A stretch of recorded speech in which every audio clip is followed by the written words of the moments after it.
Hey everyone, welcome back. I want to talk to you guys about a red dot solution that I'm using for my 5 to 25 by 56 scope. Right? That's primary arms.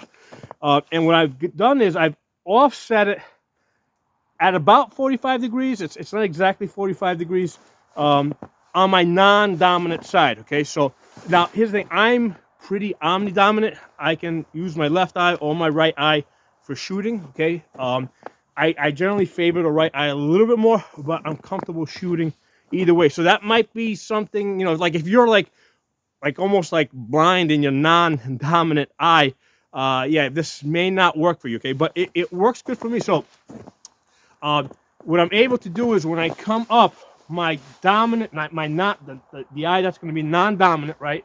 Because the scope's set up for right eye. So my left eye comes up, and I'm able to get on target. So my left eye is lined up with the pistol optic over here at about 45, and my right eye is lined up with the scope. Okay. Now initially I intended to go piggyback, like right on top.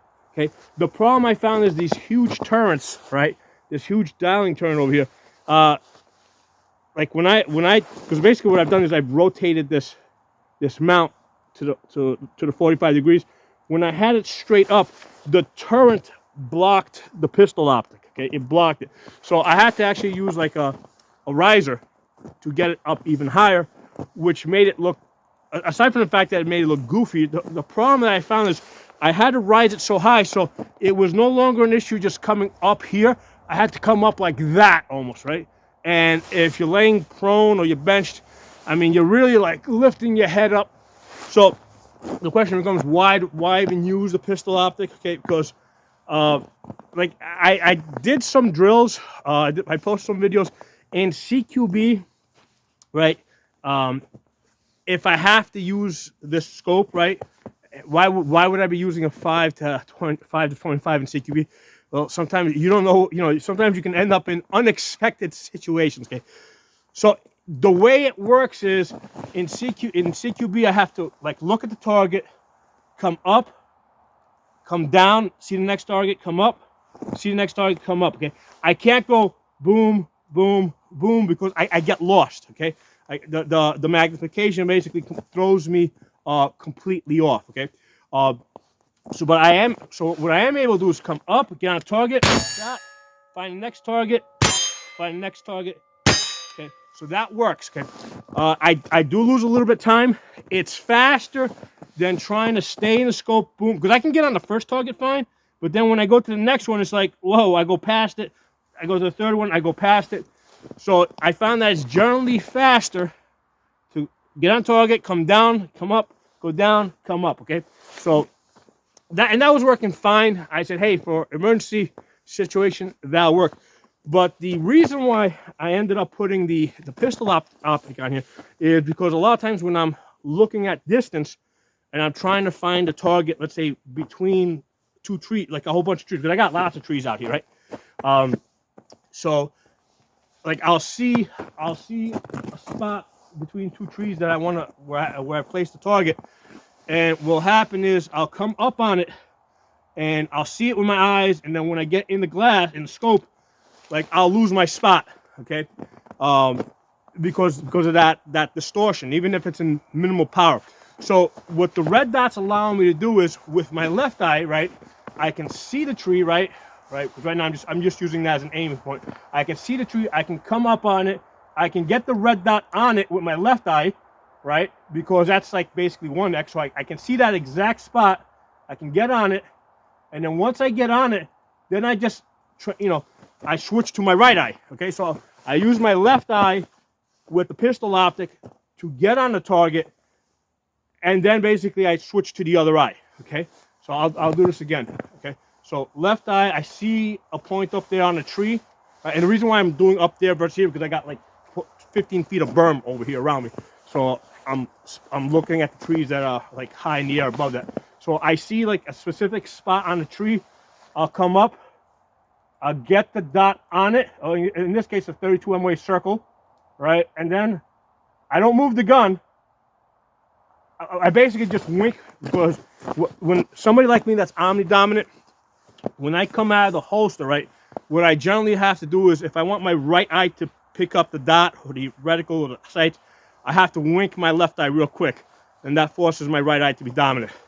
If I'm shooting lefty, I'll wink my right eye, and that forces my left eye to be dominant. So that's it's a real quick thing. For me, it's like seamless. I've been doing this for years. So now I'm doing it with this setup here. I see a specific spot on the tree, right there. I'm gonna keep looking at it. I'm gonna come up. I'm gonna wink my left eye. I'm on it. Now I'll wink my right eye, and the crosshairs are perfectly on that spot. Okay. So that's the main reason why I put the pistol optic on this scope. It's not because I thought that I would need it so much for CQB, although there's definitely a benefit. I put it more so that at distance, in like highly cluttered areas, I can get the crosshairs to my target faster and not get lost. Now, if you're shooting like in an open field where you have like a minimal amount of targets that you're shooting at, yeah, you're not going to get lost, right? You can even be like in max magnification, because it's like, or you can zoom down a little bit, zoom up, you'll find your target. But if you're shooting in the woods and you're trying to find a target, if you're looking at a target between a bunch of trees, and then you try to get directly on the scope, it's easy to lose it, okay? So anyway, that's the solution I came up with. Now let me show you guys. It's basically, I would have preferred to have it just a little bit further down, but this turret over here is kind of in my way. So that's as high up as I could get it. And this turret here not to be my way. If I could have had it just a little bit lower, right? And I did this many years ago, because this is a technique I had developed, I don't know, something like 8 to 10 years ago, when I was using like fixed power scope, like a fixed 4 power. And then I would offset a red dot on it, or fixed whatever, 10 power or something, right? And then I would use a red dot. So the red dot would help me get on target. And those were like back in the days when I was using like cheap. I was using Bushnells. I would mount a Bushnell. I think it was like a Bushnell 25 at 45. But because the scopes were a lot smaller, I could actually get the angle perfect. So when I came up, like my left eye would see the dot, and my right eye would see the crosshairs, and they were like, basically I would see the crosshairs with the dot or with the circle on it. Okay, with this I can kind of, if I move my head in the right position, I can kind of see it, but it's not perfect because I can't rotate the pistol optic just perfect because that turns in the way. Now another option, and for some of you guys this may be the better option, right? If you've got, now again, this is a solution for having these big turrets, right? Big dialing turrets where it just doesn't make sense to piggyback it, like right on top, because you're lifting your head like up here, like that, right? I could have also done this at the 45, and what that would do is now, that would work great for CQB, right? Because for CQB, it's like, if you just turn your gun a little bit like this, that would be like beautiful. That would be like seamless, right? But the problem I found when I was testing it, when I'm shooting prone or benched, right, the gun is rested, right? I'm not rotating the gun like this because it's on the bipod, right? So I'm not rotating the gun. I don't want to move the gun that much because I'm trying to get on target and stay on target.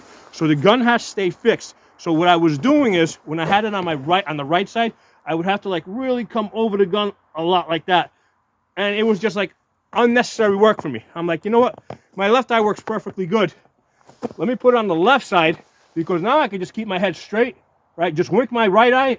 I see, there it is, right? Right now it's on the camera. You guys, you might be able to see the little dot. That's the little green dot, the green reflection, right? And now all I gotta do is move my head just a tiny little bit, and I'm on the crosshair, right?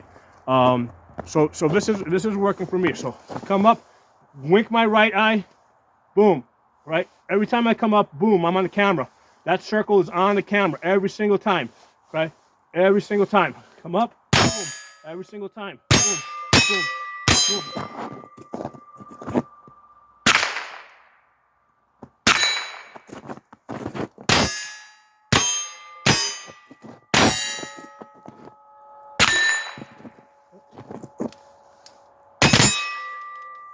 All right, that last one I switched to binary.